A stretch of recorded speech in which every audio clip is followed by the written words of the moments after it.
बिहार में प्रधानमंत्री नरेंद्र मोदी की 2 दिन की रैली के बाद राजनीति गर्म हो गई है। आरोप और प्रत्यारोप का सिलसिला शुरू हो गया है। पीएम मोदी की रैली के बाद बीजेपी के प्रदेश अध्यक्ष डॉक्टर दिलीप जायसवाल का विपक्ष पर तीखा हमला हुआ है। उन्होंने कहा कि विकास की आंधी नहीं देख पा रहा है विपक्ष को हो गया है मोतियाबिंद। जी हाँ, प्रधानमंत्री नरेंद्र मोदी की बिहार रैली के बाद भाजपा प्रदेश अध्यक्ष डॉक्टर दिलीप जायसवाल ने विपक्ष पर करारा हमला किया है। पटना में पत्रकारों से बातचीत करते हुए डॉक्टर दिलीप जायसवाल ने कहा कि प्रधानमंत्री नरेंद्र मोदी का बिहार से विशेष लगाव है। उन्होंने मधुबनी से राज्य को 13,000 करोड़ रुपए से अधिक की विकास योजनाओं की सौगात भी दी। डॉक्टर जायसवाल ने विपक्ष पर तंज कसते हुए कहा कि विपक्ष को मोतियाबिंद हो गया है, इसलिए उन्हें विकास की आंधी नहीं दिख रही। बिहार प्रधानमंत्री नरेंद्र मोदी के नेतृत्व में तेजी से आगे बढ़ रहा है, लेकिन कुछ लोग राजनीतिक चश्मा पहनकर सच्चाई से मुंह मोड़े बैठे हुए हैं।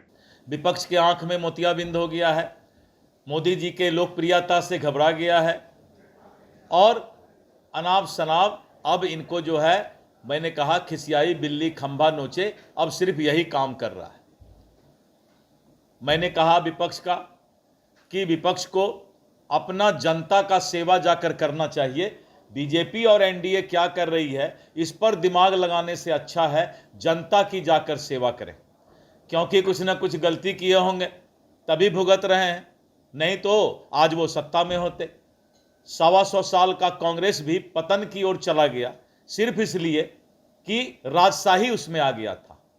तो इसलिए विपक्ष को मैं सलाह दूंगा कि अखबार और टीवी से आप अपराध और मुद्दे मत ढूंढा करें, आप जाकर समाज का सेवा कीजिए और जो राक्षस और जो संस्कार आपने अपराध का पैदा किया इतने लंबे दिनों में, जो एनडीए का गला का घेग बनने का प्रयास कर रहा है, उसका भी पहचान कर रहे हैं कि कौन लोग ऐसे समाज में हैं जो अपराध को बढ़ावा देने में प्रश्रय देने का काम कर रहे हैं। उन्होंने ये भी कहा कि पीएम मोदी ने रैली में साफ संदेश दे दिया है कि भारत अब आतंकवाद के खिलाफ समझौता नहीं करेगा। पहलगाम आतंकी हमले के जवाब में प्रधानमंत्री ने पाकिस्तान और आतंकियों को कठोर कार्रवाई का स्पष्ट संदेश भी दे दिया है। उधर प्रधानमंत्री के दौरे के बाद ऑपरेशन सिंदूर में सिंदूर शब्द भी बिहार में चर्चा का विषय बना हुआ है। बिहार की राजनीति में सिंदूर के नाम पर खूब राजनीति भी हो रही है। आरजेडी ने एक पोस्टर जारी कर पीएम मोदी पर निशाना साधा है और कहा है कि अब हर घर सिंदूर भेजने का वादा सिंदूर देकर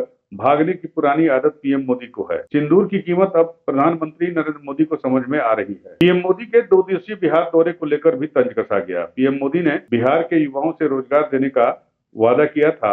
आरजेडी ने पूछा कब तक मिलेगा युवाओं को रोजगार। राष्ट्रीय जनता दल के मुख्य प्रवक्ता शक्ति सिंह यादव ने पटना में एक बयान जारी करते हुए केंद्र की भाजपा सरकार और बिहार की एनडीए सरकार पर जोरदार हमला बोला। उन्होंने प्रधानमंत्री नरेंद्र मोदी और मुख्यमंत्री नीतीश कुमार की कार्यशैली पर सवाल उठाते हुए कहा कि बिहार को ठकुर सुहाती नहीं, इंसाफ और अधिकार चाहिए। शक्ति सिंह यादव ने कहा कि प्रधानमंत्री जी, आप गुजरात को दे रहे हैं, लेकिन बिहार के विकास के लिए आपके पास कोई रोड मैप नहीं है। शिलान्यास और उद्घाटन की राजनीति से बिहार को कुछ हासिल नहीं होने वाला है। हर बजट में वही योजनाएं दोहराई जाती हैं जिनका उद्घाटन पहले हो चुका होता है। क्योंकि बिहार को और बिहारियों को ठगों की ठगाइती नहीं चाहिए, इंसाफ चाहिए बिहार को, वाजिब हक चाहिए बिहार को। जो हमारा अधिकार है वो देते नहीं, गुजरात को दे रहे हैं। अरे गुजरात को जितना दे रहे हैं छोड़िए ना, 90% ही दे दीजिए बिहार को। बड़ी आबादी है बिहार, विकसित बिहार का कोई आपके पास रोड मैप नहीं। बिहार कभी भी हिंदुत्व और छद्म राष्ट्रवाद, जो भाजपा का पुराना एजेंडा, उसको स्वीकार नहीं कर सकता। प्रधानमंत्री जी, आपको खुद पता है कि मुख्यमंत्री मानसिक रूप से अस्वस्थ हैं और अचेत हैं, इस पर एक शब्द नहीं बोल पाए। बिहार में कट्टा राज है, इस पर भी नहीं बोल पाए। तो ठगैती से बिहार वासी अब उब चुके हैं। बोली लगाई थी आरा में, कई जगह अपने बोली लगाई, तो बिहार को मिला क्या? कभी भागलपुर से बांका, बांका से भागलपुर योजनाओं को ले जाना लाना हर बजट में, और जो योजना पहले से शिलान्यास उद्घाटन किया हुआ बजट में था उसी को बार बार फिर से वही काम। ये सब कुछ असर नहीं होगा। यूपी न्यूज़ 9 के लिए पटना से अमित कुमार वर्मा की रिपोर्ट।